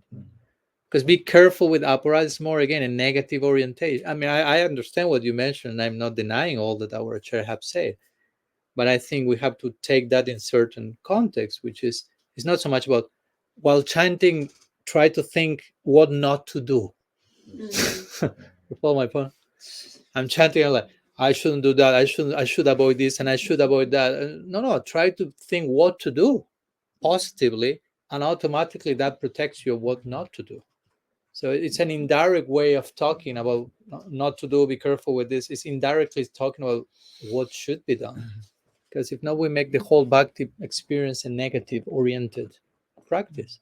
Like sometimes I joke with devotees who come from certain institutional affiliation where one of the main emphasis is the 4 regulative principles. And I ask them, so which are the 4 regulative principles? And they say, no meat eating, no illicit sex, no drugs, no gambling. Okay, so it's all about no's, right? It all begins with what you don't do. So, and I joke, sometimes people may ask you, so what's your practice about? And people will, I don't do this and I don't do that and I don't do that. No, but what do you do? I don't do this and I don't do that. And it's like you are just conceiving your practice in negative terms. And of course, your practice is not reduced to those 4 things. No. In fact, as I like to make the exercise in my book, Radical Personalism, to give you an example. Okay, one of the principles is no meat eating. No, sorry, that's not the principle. Principle is ahimsa. Actually, it means connectedness to all beings. Yeah, so that's what I want to say. Ahimsa, you can say, okay, so ahimsa means non-violence. Is it also no? Exactly. First you say, okay, it's non-violence. It's not just limited to my diet. It's how I relate to everyone in a non-violent way. Still, you are starting with no. So take it a positive way. No, what's the positive side of ahimsa? Or it will be compassion, kindness. Again, based on connectivity. And the principle is not only be compassionate with others, be as compassionate as you can, which is not the same, with everyone. So be as kind and loving as you can. It's way different than no meat eating. But that's a principle. You follow my point? So I'm just giving an example, just one example of how you can take something from a negative orientation, no doing this, and very reductionistic, very minute, to be loving as kind as you can with everyone. That's the actual principle, and so on. So similar with aparadha, no? We have to see how to orient those things in a positive framework. And then how to, because one time I was reading, they were mentioning in a book, I don't remember which one, but they were mentioning all the offenses you do to deities, and I was shocked with so many like tiny details. You shouldn't praise someone in front of deity. You shouldn't, like, so many things. And I was Be careful, be careful, be careful. You may be all going to hell in this moment. Be careful. And I was thinking, why is it even there? It seems like it's very intriguing. Why is it like that? Why Christian from the maybe, I think it's a little a shadow in the tradition, honestly, because it's like this practice of not aparadha, I completely agree with Maharaj. It's like not to negative formulation, but to find the invitation in it. Like when we say, don't make aparadhas against Vaishnavas, and I'm always with Vaishnava, is very careful. It's not a very joyful attitude, but if you see, here is a person who is on the way to complete surrender. And this is the most rare thing. This is the most amazing thing. And just be thankful to the Lord for that gift. So this is the very same thing. Just a positive attitude, but it makes so much more in your heart. So actually, I formulated all the 16 categories of anarthas. I formulated new, but it's in German. But it's like someone will do the service of translating them for us. We can. So it's, and I think we should go to this 64 seva aparadhas or 180 seva aparadhas in the very same attitude. They will be a wonderful, wonderful inspiration. For example, don't praise others. What does it actually say? It said, look, before you're be aware, before you're before you're sitting, you sit before them. And actually, finally, all praise goes to them. So this is such a nice principle. I see many wonderful things in me, maybe, myself, in me. But I don't think so, this is really good. I know it's like coming from them, from the absolute good, a little reflection of good is coming here. So I don't praise this in me or in others. I know where is the source. So, then you have a very deep spiritual principle exactly on that aparadha. So, and it has to be reformulated, otherwise it's stuck. Yeah. And, I know they meant it like this, and maybe it's a form of parokshavad. Sometimes to, indirect speech. They like it very much because the gopis speak like this, and sometimes, but one has to go. It's really non-ending. If Maharaj said, this is not my practice and this is not my practice. If I ask, what is your name? My name is not Madhav. Come on. Tell me your name. I'm not getting any further. And this is really the very same. This kind of yeah. And also I will add a more relative note that sometimes some of these books are also written in consideration of the climate of the times, and sometimes addressing. I remember we talked with Krishna Chandra some years ago about Hari Bhakti Vilas. We won't go there in detail. Relax, okay. But yeah, these are in one sense impossible books in certain way. No? They have so many rules and regulations, but many of them are very much attuned to the Brahminical sensibilities of the time and trying like to establish the sampradaya in a more relative way according to how people think. But in one sense, it has not all the book, but many parts of the book are relative, no, are not of absolute application. If you try to apply that book and follow all those rules, I mean, first of all, you won't be able. It's not possible. And if you try, you probably go crazy. No. So it's too much. So you need to take the essence of that and see, okay, how that's supposed. What's the essence of this? How that's supposed to be expressed nowadays, where I'm living. I mean, there is a place for adjusting. That's a whole different conversation. But even the language we use to express certain things. Like can I share one thing that I wrote in Radical Personalism, this connection, because I'm kind of obsessed with the language, and it's a section of the book called Radical Phraseology. Radical phraseology. Sorry, like rephrasing the words. How we use words for saying something that no longer apply, or that were used with a proper meaning decades ago, but in time they acquire new meaning. And everyone understands them in a different way. So you say them as like, even the word God. I remember talking with Richard Rohr, and he told, I'm thinking that we should stop using the word God for 50 years at least, because it has been so misused and abused. And when you say the word in a collective unconscious, people get triggered about something that is not the idea of the word, but it has been the most horrible things in history have been done in the name of that word. So he will like, I'm thinking about stopping using for half a century, and then we can bring it back in its own actual dignity. So here in the book, I'm saying something similar, like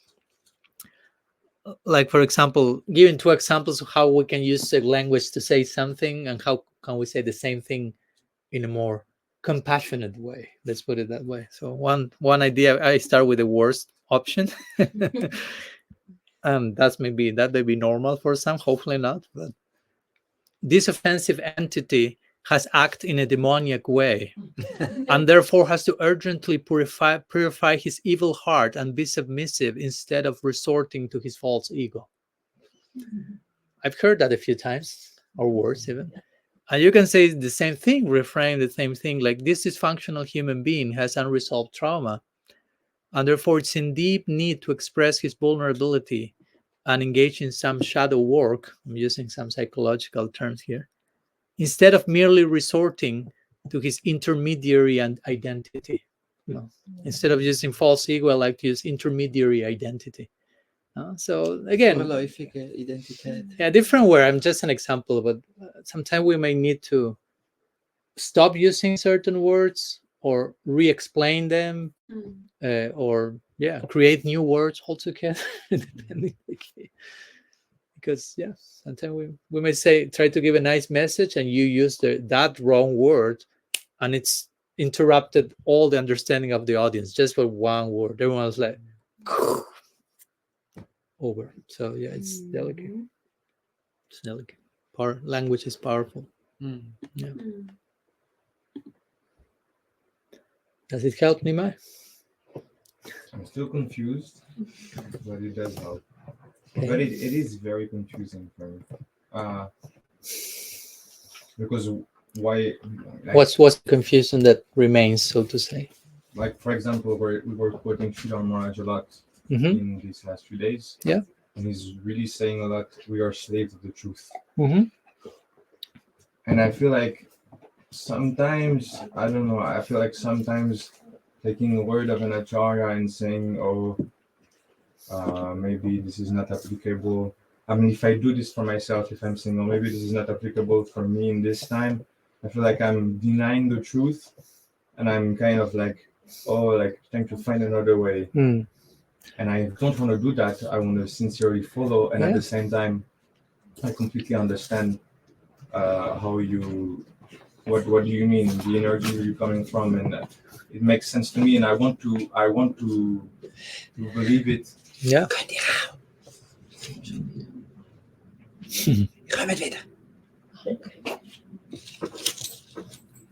Thank you for your invitation.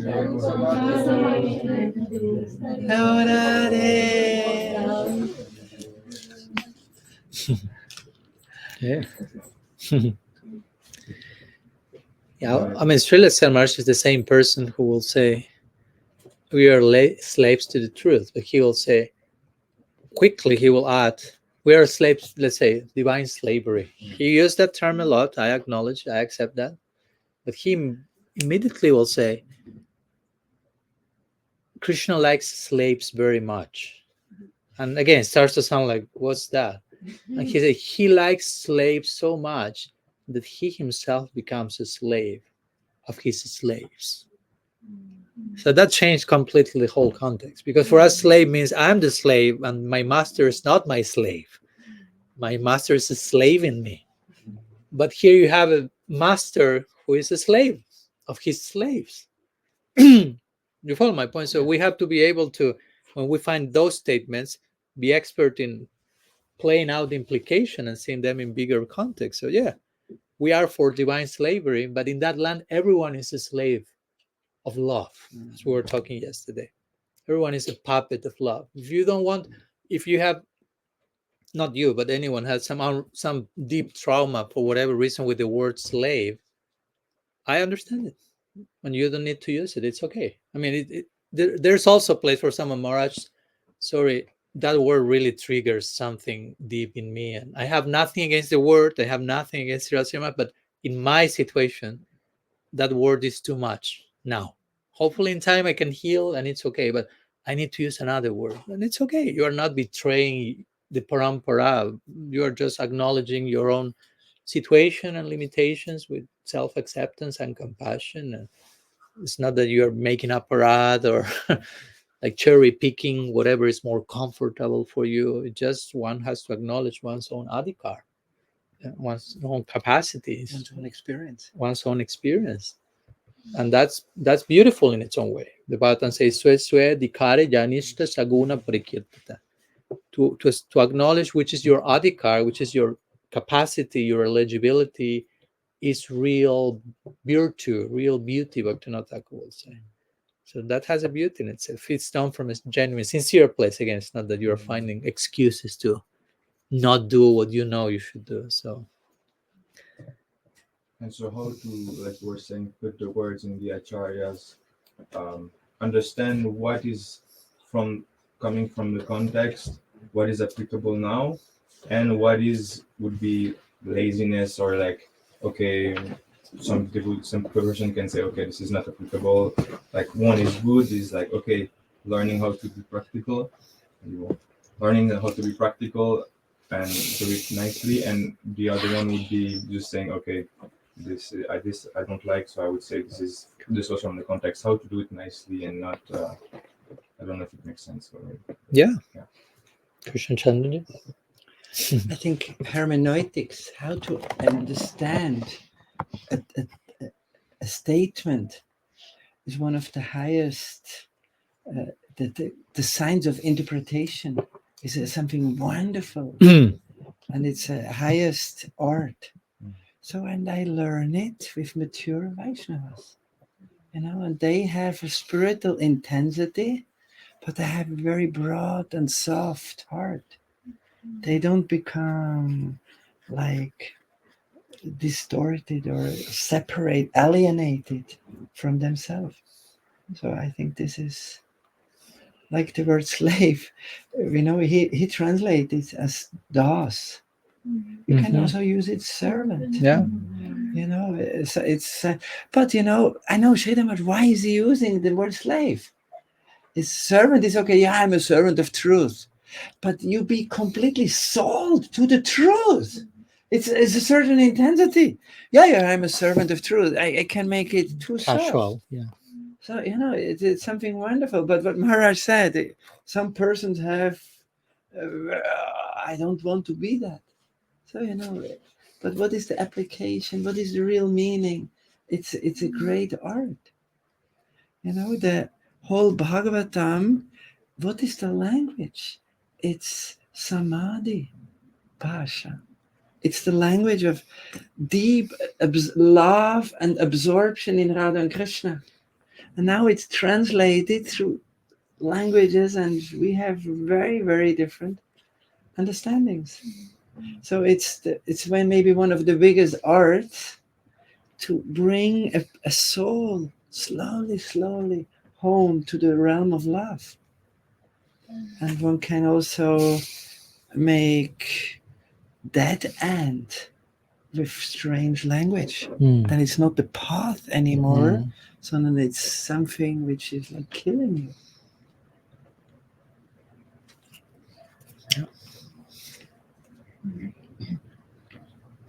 One thing that comes to me also is to trust yourself.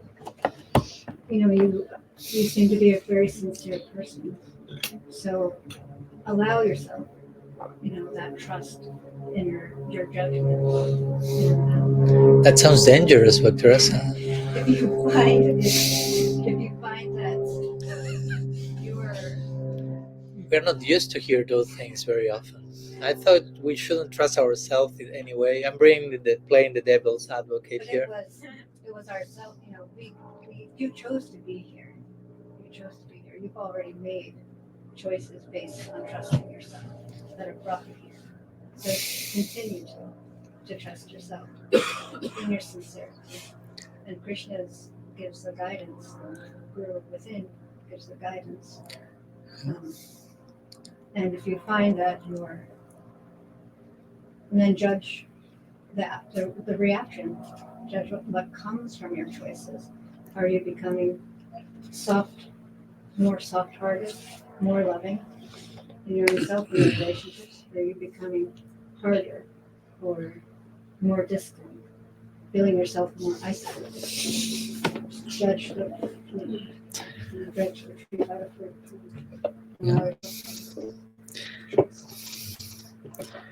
Yeah.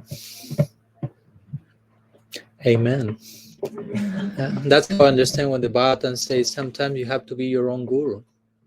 That's in the Bhagavatam. You have to be your own guru. That you have to develop discernment and criterion and common sense. And of course we are guided by Vaishnavas and sadhus and guru, but they cannot decide for ourselves. They cannot think for ourselves in one sense. At one point we need to develop our own criterion and trust, because if not, if we are at every step fearful and doubtful about whatever we are doing and saying and thinking, it's like, again, the type of madness. It's not healthy. So, and if we did something wrong, quote unquote, but we are sincere, we will learn the lesson and improve in time. It's just, that's it. We will make mistakes, right? It's not that, okay, I'll try to do it in a way that I never make a mistake. That doesn't exist. Sorry. No, we will learn our bigger lessons by making some mistakes. But if the heart is in the right place, actually, Samaraj will say, sincerity is invincible. So if you are sincere, that's it. You don't need to fear. You have to just be concerned to remain sincere. As long as you remain sincere, you will learn your greatest lessons, even from your bigger mistakes and stuff like that. So, I mean, yeah.